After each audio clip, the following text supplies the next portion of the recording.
Assalamualaikum warahmatullahi wabarakatuh. Salam Grahita, open heart and eyes. Salam jumpa kembali dengan saya Suharjan dari Grahita Indonesia dalam acara talk show Solusi Keluarga Indonesia. Keluarga bahagia, negara jaya. Hari ini sangat spesial sekali karena di studio telah hadir narasumber yang sangat luar biasa. Beliau adalah kandidat Dr. Hajah Adirosi Khairunisa SOS MSI. Beliau adalah Bunda PAUD Provinsi Banten dan juga sekaligus anggota DPR RI. Selamat datang, Ibu. Selamat datang, Assalamualaikum juga. Waalaikumsalam. Terima kasih Pak Harjan telah mengundang saya. Jadi silaturahmi kita tetap jalan terus ini. Iya, baik Ibu. Sehat ya Pak ya? Alhamdulillah sehat-sehat Ibu. Ya. Nah, ini berkaitan dengan kebijakan dari pemerintah, kemudian juga kebetulan Ibu juga sebagai wakil rakyat Provinsi Banten yang duduk di Senayan. Nah, kira-kira ada program apa ini Bu untuk kemajuan dunia pendidikan di Provinsi Banten khususnya, sekaligus juga di Indonesia, terutama di usia preschool atau prasekolah atau PAUD gitu. Pertama tentu saya ucapkan selamat untuk Harjan Grahita Indonesia. YouTube channelnya sudah jalan, mudah-mudahan banyak yang subscribe, banyak yang like, sehingga sarana media ini bisa bermanfaat untuk masyarakat khususnya di Provinsi Banten. Kedua, alhamdulillah saya mendapatkan amanah kepercayaan dari masyarakat khususnya di dapil saya Kabupaten Lebak dan Pandeglang, terpilih menjadi anggota DPR RI periode yang 2019-2014. Dan dalam kesempatan ini saya diberikan juga tugas oleh partai saya, yaitu Partai Golkar, masuk di Komisi 3, Komisi terkait Hukum dan HAM. Iya. Ya, memang tidak berkaitan dengan pendidikan secara langsung, tetapi memang aspirasi-aspirasi pendidikan yang selama ini saya dapatkan, karena setiap kali saya ke masyarakat itu tidak terlepas dari pertemuan dengan guru PAUD, dengan kader posyandu, guru-guru SD, SMP, SMA, bahkan perguruan tinggi, sehingga aspirasi apapun yang berkaitan dengan dapil saya khususnya di Lebak dan Pandeglang serta sekitarnya ini wajib saya tampung, walaupun saya tidak ada di Komisi 10, tetapi bisa saya sampaikan kepada rekan-rekan saya perwakilan anggota fraksi Partai Golkar yang ada di Komisi 10. Memang kalau berbicara PAUD, kita tahu ada permasalahan terkait lembagaan yang belum terakreditasi, kemudian juga terkait juga angka partisipasi kasar, terkait juga bagaimana penganggaran dari pemerintah, kabupaten kota, provinsi dan juga pusat, baik itu untuk insentifnya, untuk juga lembaganya dan juga hal lain-lainnya, ini memang masih menjadi permasalahan ya. Oleh karena itu dalam setiap kesempatan kebetulan sekali Wakil Ketua Komisi 10 ini adalah dari Partai Golkar. Jadi kesempatan berkaitan dengan dunia pendidikan selalu saya titipkan kepada beliau. Ya, titipkan kepada beliau wabil khusus bagaimana agar cita-cita guru PAUD ke depan ini agar adanya revisi undang-undang guru dan dosen.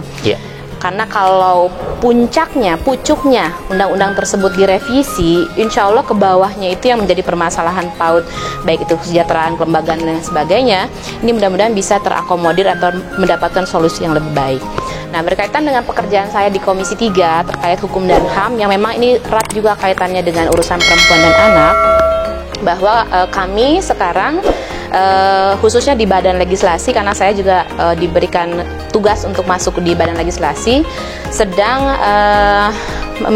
merumuskan, sedang jajak pendapat. Bahkan hari ini juga kita mendapatkan tamu dari Persatuan Buruh Tekstil dan Buruh Alas Kaki se-Indonesia dalam dukungannya terhadap rancangan undang-undang penghapusan kekerasan seksual. Kita tahu bahwa perempuan dan anak, di mana notabene sebagai korban dari kekerasan seksual yang ada di Indonesia ini, setiap hari, setiap bulan, setiap tahun angka kekerasan terhadap seksual ini selalu meningkat. Iya, betul. Walaupun kita ada undang-undang PKDRT, ada undang-undang perlindungan anak, tetapi ternyata 9 aspek kekerasan seksual yang selama ini didapatkan oleh perempuan menjadi korbannya, itu tidak semuanya aplikasikan atau termasukkan ke dalam undang-undang yang sudah ada ini, termasuk di dalamnya undang-undang yang lainnya gitu. Nah, oleh karena itu dengan adanya rencana RUU PKS ini atau penghapusan kekerasan seksual, mudah-mudahan bisa mengakomodir hal-hal atau ajuan perilaku-perilaku yang melanggar hukum yang belum terdapat dalam undang-undang yang sudah ada. Nah, tetapi memang namanya juga undang-undang, ada pro dan kontra, ya. Betul. Ada pro dan kontra dari 9 fraksi yang memang sekarang ada di DPR RI, belum semuanya menyatakan persetujuan terkait undang-undang ini. Bahkan ya ada semacam wacana-wacana bahwa katanya dengan disahkannya undang-undang ini nanti akan mengesahkan LGBT atau mengesahkan hal-hal yang negatif lainnya yang tidak diperbolehkan yang berlaku di Indonesia.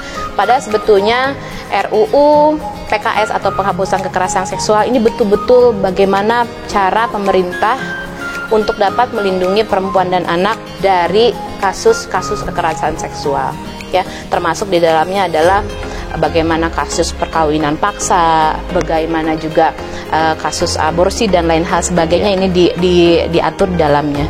Termasuk kasus kawin kontrak juga masuk ke situ. Kawin kontrak ya, termasuk di dalamnya hal-hal tersebut. Jadi butuh dukungan kami dari seluruh pihak masyarakat, wabil khusus masyarakat Provinsi Banten juga, agar keberadaan RUU PKS ini atau penghapusan kekerasan seksual ini dapat segera disahkan di tahun 2021 ini, karena undang-undang ini sudah mulai dibahas dari tahun 2012. Jadi sudah cukup lama sekali pembahasannya. Tapi sampai hari ini belum final. Sampai hari ini belum final, karena ya tadi yang namanya undang-undang ini kan kita harus ada persetujuan dari keseluruhan anggota fraksi yang ada, gitu kan. Jadi kami masih terus mencari masukan-masukan, mendalami hal-hal apa saja yang memang harus berada dalam undang-undang tersebut, agar ya tadi DPR jangan dianggap sebagai lembaga yang tidak mendengar aspirasi rakyatnya, tetapi betul-betul apa yang diharapkan oleh masyarakat khususnya untuk penghapusan kekerasan seksual ini ada dalam undang-undang tersebut. Ya. Nah, ini apakah hanya untuk berlaku warga negara Indonesia yang tinggal di Indonesia, atau juga berlaku untuk warga negara Indonesia yang tinggal di luar negeri, Bu? Ya, khususnya tentu karena kalau luar negeri itu sudah berbeda berbeda lokasi ya. Ya tentu pasti akan berbeda karena kita nanti akan berkaitan juga dengan urusan undang-undang yang dimiliki oleh negara lain. Jadi fokus untuk warga negara yang ada di Indonesia. Yang tinggal di Indonesia. Ya, betul. Ya. Terima kasih Ibu atas informasi yang didapat hari ini menarik sekali. Kemudian juga kaitannya dengan kesejahteraan tadi, kalau Ibu menyinggung itu berkaitan dengan terutama guru PAUD, apakah juga ada kebijakan khusus itu, Bu? Ya, oke.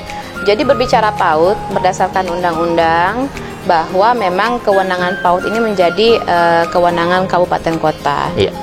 Kita Bunda PAUD Provinsi dan pemerintah Provinsi Banten dalam hal ini hanya memberikan pengawasan, kemudian hal-hal lain yang berkaitan dengan tadi aplikasi program dari pusat ke daerah ataupun hal-hal lain di dalam hal tersebut.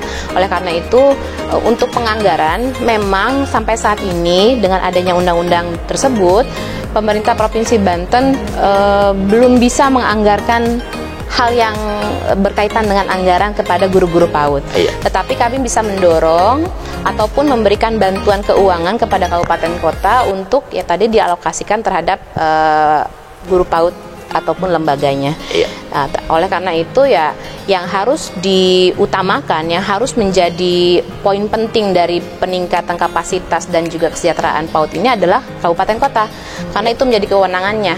Nah, sehingga ya saya sebagai Bunda PAUD Provinsi mendorong Bunda PAUD Kabupaten Kota agar Pokja PAUD bisa bekerja dengan maksimal, kemudian juga Bunda PAUD kecamatan dan juga kelurahan juga bekerja dengan luar biasa untuk mensupport adanya program PAUD holistik integratif ini, sehingga ya semua dinas yang terkait, ada dinas kesehatan, dinas sosial, dinas pendidikan, PUPR, lingkungan hidup, dan lain-lain, ini bisa keroyokan untuk tadi membangun sumber daya PAUD yang baik, lembaga PAUD yang baik, sehingga ya tadi anak-anak PAUD yang ada di Provinsi Banten, kita nggak akan melihatnya 5 atau 10 tahun yang akan datang bagaimana pendidikan PAUD ini, tetapi nanti mungkin 20 atau 30 tahun yang akan datang.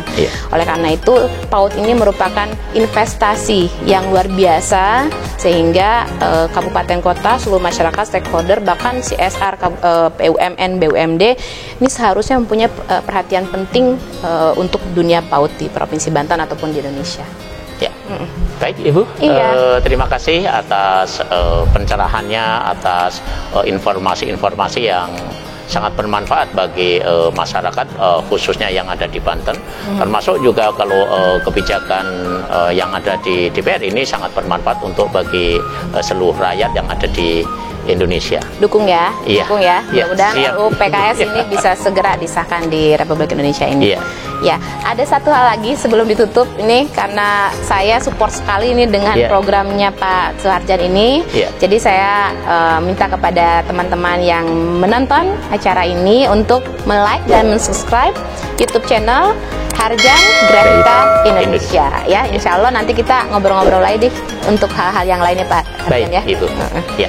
Terima kasih, sahabat Gravita dimanapun Anda berada.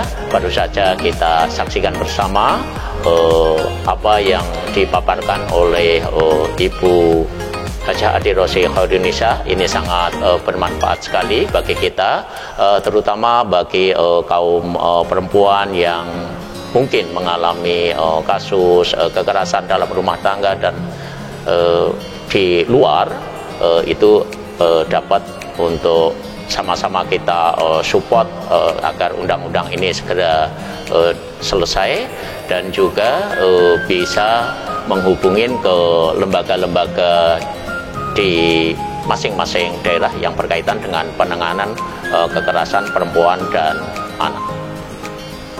Untuk edisi hari ini cukup sekian dulu. Sampai jumpa lagi dalam acara Talkshow Solusi Keluarga Indonesia. Terima kasih. Wassalamualaikum warahmatullahi wabarakatuh.